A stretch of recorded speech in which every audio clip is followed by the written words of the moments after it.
Shalom, selamat pagi Bapak, Ibu, dan para sahabat Kepsep yang dikasihi Tuhan. Semoga sehat dan sukacita selalu. Saya Leo, alumni Kep Paroki Santo Aloysius Gonzaga, Surabaya. Mari kita awali dengan berdoa. Dalam nama Bapa dan Putra dan Roh Kudus. Amin. Tuhan kami Yesus Kristus, Sang Juru Selamat, syukur dan terima kasih pada pagi ini kami diberikan kesehatan. Hari ini kami akan mau belajar merenungkan sabda-Mu. Tuntunlah dan ajarilah kami agar hidup benar di hadapan-Mu, karena Engkaulah jalan dan kebenaran dan hidup.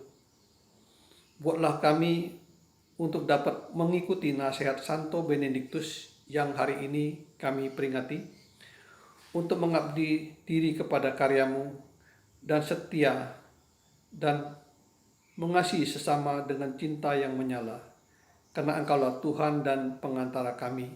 Amin. Bapak Ibu yang terkasih, hari ini Sabtu 11 Juli 2020 merupakan hari Minggu biasa ke-14, sekaligus kita memperingati Santo Benediktus Abbas.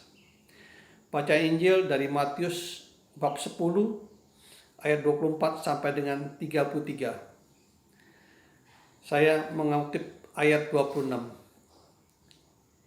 Yesus bersabda kepada ke-12 muridnya, "Janganlah kamu takut terhadap mereka yang memusuhimu, karena tidak ada sesuatu yang tertutup yang tidak akan dibuka, dan tidak ada sesuatu pun yang tersembunyi yang tidak akan diketahui." Bapak Ibu yang terkasih, renungan pagi ini saya akan memberikan suatu judul, Melangkah di Jalan Tuhan.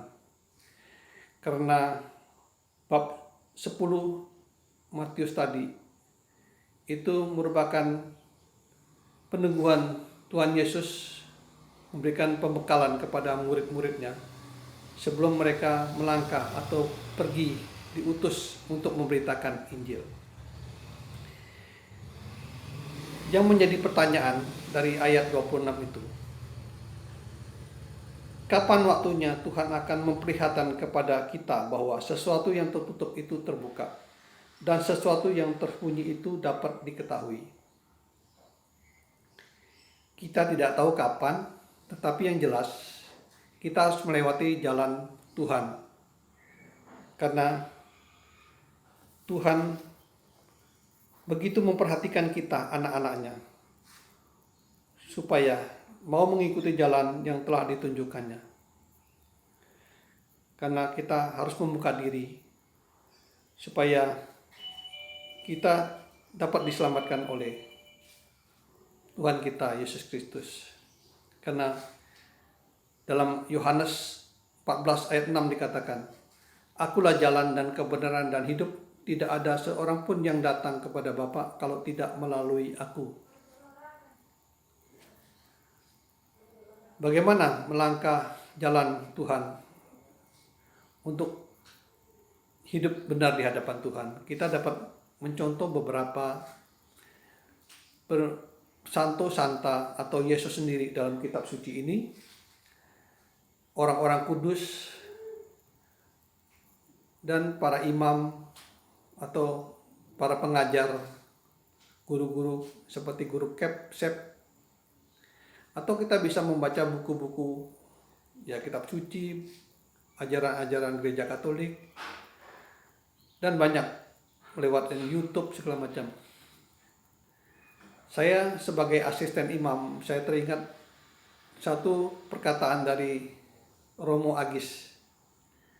Itu menjadi guidance atau petunjuk saya untuk melangkah, tetapi harus penuh perjuangan dan belajar terus.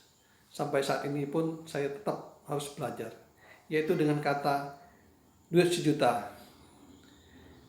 Romo Agis mengingatkan bahwa kita dimodalin oleh Tuhan Yesus akan duit sejuta. Apa itu duit sejuta? D itu adalah doa. Banyak hal atau komunikasi yang kita dapat sampaikan kepada Tuhan melewati doa. Tuhan Yesus mengajarkan kita bagaimana berdoa. Bahkan kita dapat berdoa kepada orang lain atau keluarga atau bahkan musuh kita.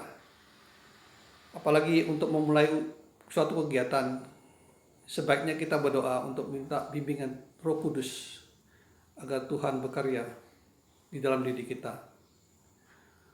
UI itu ungkapan iman. Iman berhubungan dengan Allah. Jadi apa yang kita kerjakan itu bukan untuk dilihat orang atau kita pamerkan atau untuk minta dipuji, tetapi semua itu merupakan ungkapan iman karena kita telah diberikan kehidupan oleh Tuhan. T, taat. Banyak aturan-aturan yang harus kita taati, seperti dalam suasana pandemi COVID-19 ini. Itu ada protokol kesehatan yang harus kita taati dari pemerintah. Demikian juga sebagai murid Kristus, banyak hal yang harus kita taati. Setia. Kita juga menerima sakramen-sakramen seperti sakramen baptis, sakramen pernikahan, atau yang lain-lainnya. Bahwa kita telah berjanji di hadapan Tuhan bahwa kita harus setia.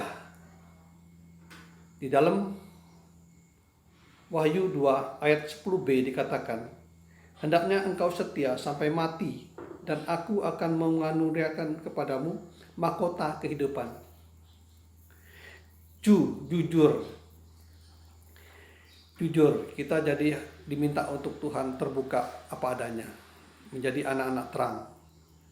Karena kita diminta untuk supaya tidak menipu atau membohongin. Kita bisa menipu atau membohongin dunia, tetapi di hadapan Tuhan kita tidak bisa mengelak. Sehingga kalau hati kita bersih, Tuhan akan menunjukkan jalan bagi kita, bagaimana jalan yang benar. Dan terakhir, adalah tanggung jawab. Walaupun tugas sekecil apapun yang diberikan kepada kita harus bertanggung jawab. Karena di dalam Matius 28:19-20 merupakan amanat agung Yesus Kristus bahwa kita untuk pergi memberitakan Injil. Karena sebagai seorang utusan kita harus menerima atau mengambil bagian dalam tritugas Kristus, yaitu Nabi, Imam, dan Raja.